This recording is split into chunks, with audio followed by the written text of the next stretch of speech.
पति का थप्पड़। तुम मेरा कुछ नहीं बिगाड़ सकती। तुम्हारे बाप में तुम्हें और इन 3 बच्चों को पालने की हिम्मत नहीं।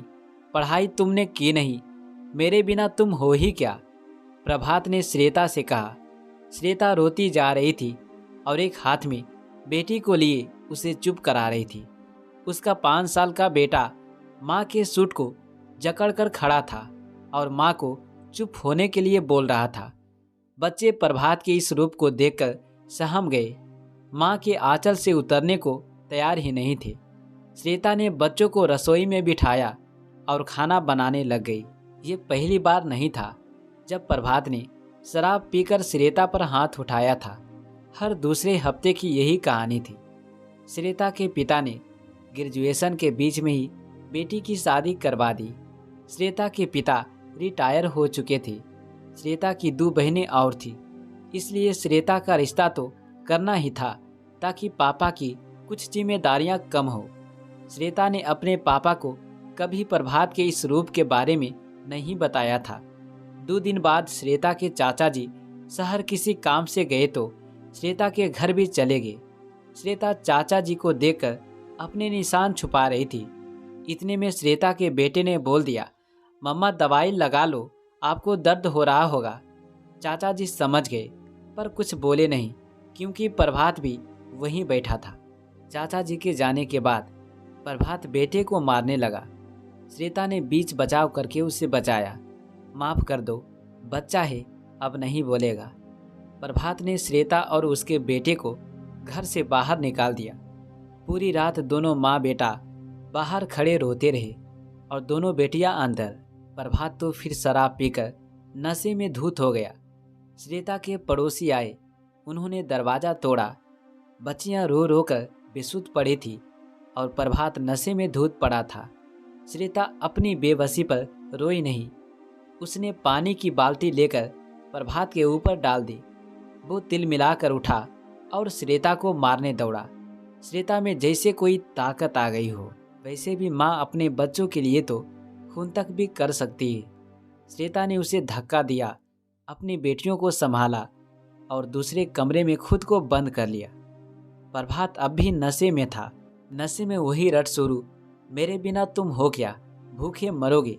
श्वेता चिल्लाई, भूखे मर जाए सह लूंगी, तुम्हारे हाथों नहीं मरने दूंगी। प्रभात के उठने से पहले ही श्वेता बच्चों को लेकर अपने पिताजी के घर चली गई। चाचा जी तो पहले ही श्वेता के हाल बता चुके थे। वो अपने पिताजी के गले मिलकर खूब रोई। श्वेता के पिताजी, बेटा मुझे माफ़ कर दे, कितने सालों से सह रही हो ये सब, बस अब और नहीं। मैं गरीब जरूर हूँ पर अपनी बेटी को यूं रोज मरने के लिए नहीं छोड़ सकता।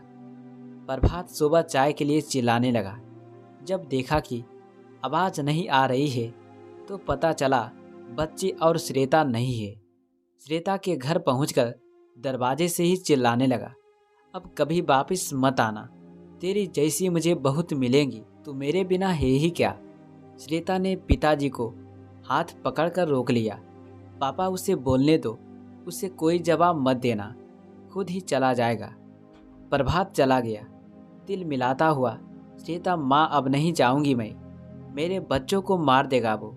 माँ बोली, कोई बात नहीं बेटा, अभी आराम करो, बच्चों को कुछ खिलाओ, फिर सोचते हैं कुछ।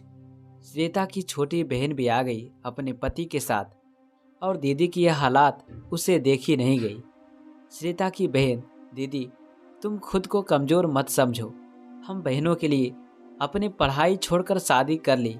भाई नहीं है तो क्या हुआ, तुमने भाई से बढ़कर बलिदान किया हमारे लिए।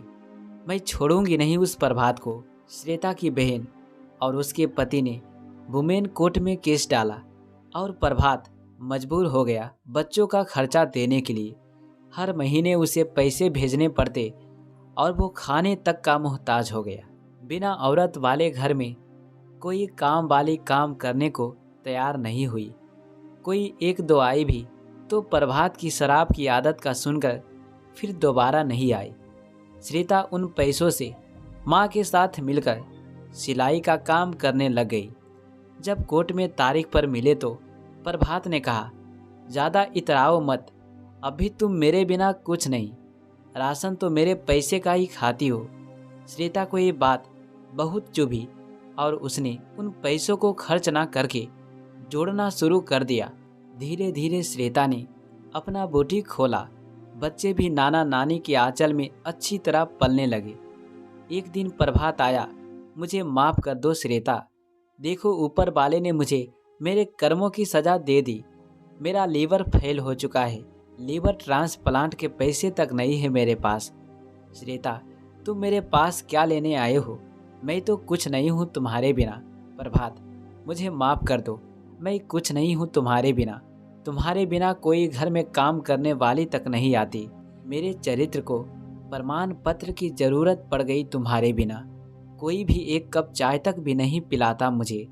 और ये लीवर फेलियर, तुम्हारे बिना मेरे पास कुछ नहीं बचा। पता नहीं ये जान भी बच पाएगी कि नहीं। मरने से पहले माफ़ी मांगने आया हूँ। मेरे बच्चों को देखने आया हूँ। श्वेता बोली, मेरे बच्चों के पास भी मत जाना। ये पकड़ो चेक। तुम्हारा कोई पैसा मेरे या मेरे बच्चों पर खर्च नहीं हुआ है। अपना इलाज कराओ और आज के बाद मुझे अपनी शक्ल भी मत दिखाना। प्रभात, चेक, कैसे तुमने संभाला बच्चों को? श्वेता, तुम्हें इसकी फिक्र नहीं होनी चाहिए अब। तुम्हारा धन्यवाद मुझे बताने के लिए मैं क्या हूँ तुम्हारे बिना। औरत अपना सब छोड़ कर आती है, तुम्हारे मकान को घर बनाती है। तुम्हारे घर के काम से लेकर बच्चों की परवरिश, इन सब में लगे रहने का मतलब ये नहीं कि वो कुछ नहीं तुम्हारे बिना। तुम सिर्फ कमाने को ही सब मान बैठे हो। औरत भी कमा सकती है। सच्चाई तो ये है कि आदमी कुछ नहीं औरत के बिना।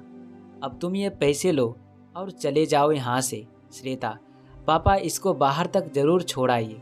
प्रभात, मुझे माफ़ कर दो, मेरे कर्मों की यही सज़ा है। गलती की है तो पछतावा भी करूँगा, पर अब मैं आपकी बेटी के काबिल नहीं रहा। पिताजी, तुम जाओ अपना इलाज कराओ। मेरी बेटी को तुमने कभी कुछ नहीं दिया। ये ज़िंदगी उसका एहसान है तुम पर। प्रभात ने चेक उठाया और चला गया। दोस्तों, हम किसी का दिल दुखाकर खुश नहीं रह सकते। पति पत्नी पहियों की तरह है, जो साथ चले तभी गृहस्थी की गाड़ी चल सकती है। एक पहिया कभी दूसरे पहियों को नहीं कह सकता, मेरे बिना तुम हो ही क्या। तो दोस्तों, ये कहानी कैसा लगा प्लीज़ कमेंट के माध्यम से हमें ज़रूर बताएं।